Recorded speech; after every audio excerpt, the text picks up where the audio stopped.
Why can't atheists solve exponential equations? Because they don't believe in a higher power.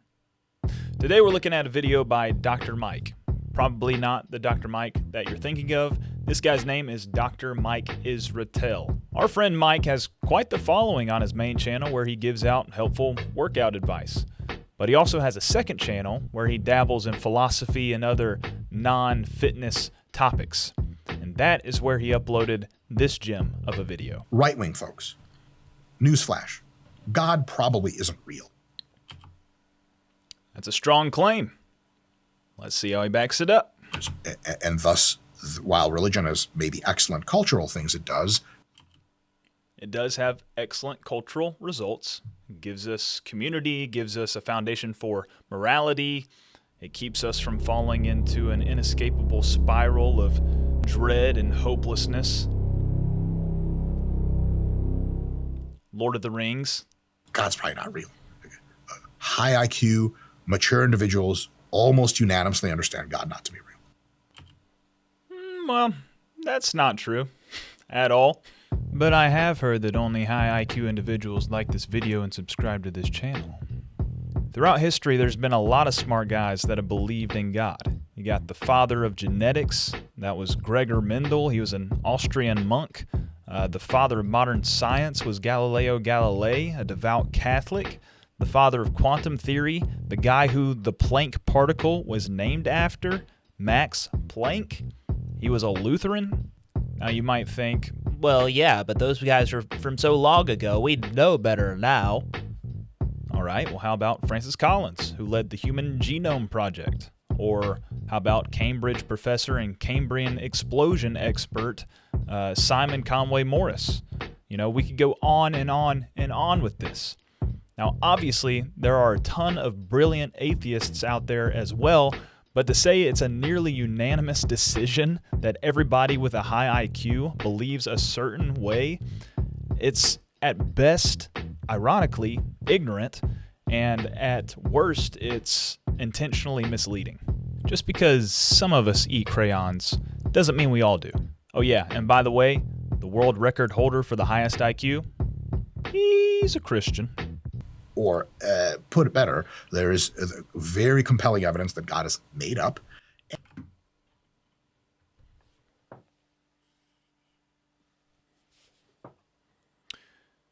Is the very compelling evidence in the room with us right now, Mike? No, I'm just kidding. There are strong arguments for atheism, granted. And there's no evidence that God's real to anyone that's really, really thinking about it.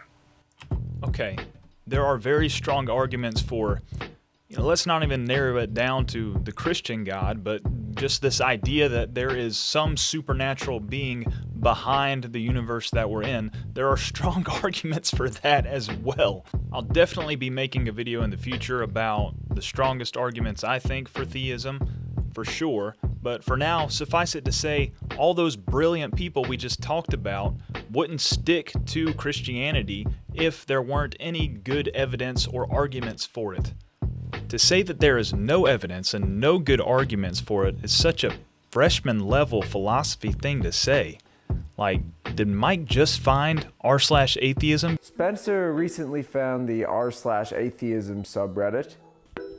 There's not a single religion that can survive these two words. Prove it! Because on the Dunning-Kruger scale, he is right at the top of Mount Stupid right now. So, Abrahamic kind of God, like big white guy in the sky with a beard, that sort of understanding. Okay, thank you for illustrating my point exactly. You don't even know what they believe. No serious student of the Old or New Testament believes that God is actually this white dude with a beard and a bathrobe in the clouds. The Bible teaches none of that. What the Bible teaches is that God is a spirit, meaning basically that he exists outside of our realm of understanding, and that if we saw him in his true form, we would be immediately and totally destroyed. Mike's getting his theology from like Family Guy and South Park.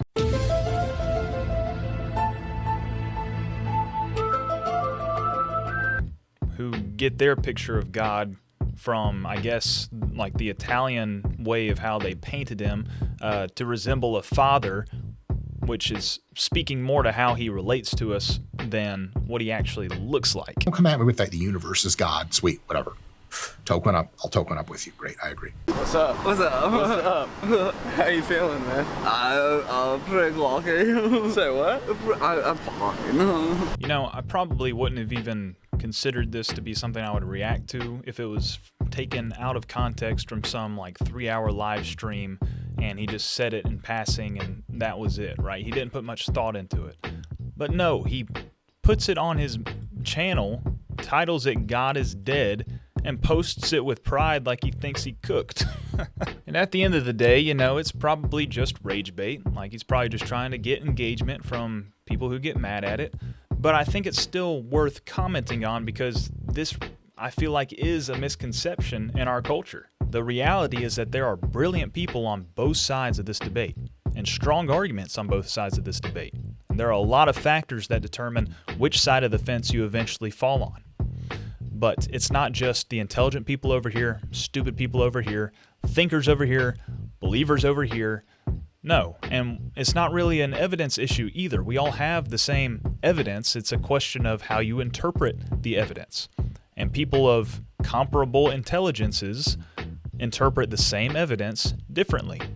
And so it can't just be as simple as intelligent people this way, stupid people this way. That's an unfair, ignorant position to hold. And look, I know if you're religious at all, you're probably pretty annoyed with Dr. Mike right now, but please don't be mean to him. Please don't go to the comments on this channel and say things like, God making bro 4'2" really did a number on this guy. Please don't say things like, if God isn't real, who saved me from being 4'8"? But in all seriousness, this is probably the reaction that he's trying to get out of you at the end of the day anyway.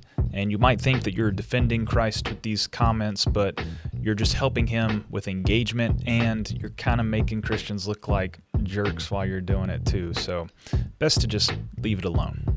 But what do you think? Do you think that certain ideologies attract certain intelligence levels? Do you have a favorite argument for or against the existence of God? Let me know in the comments below, and we'll see you in the next video.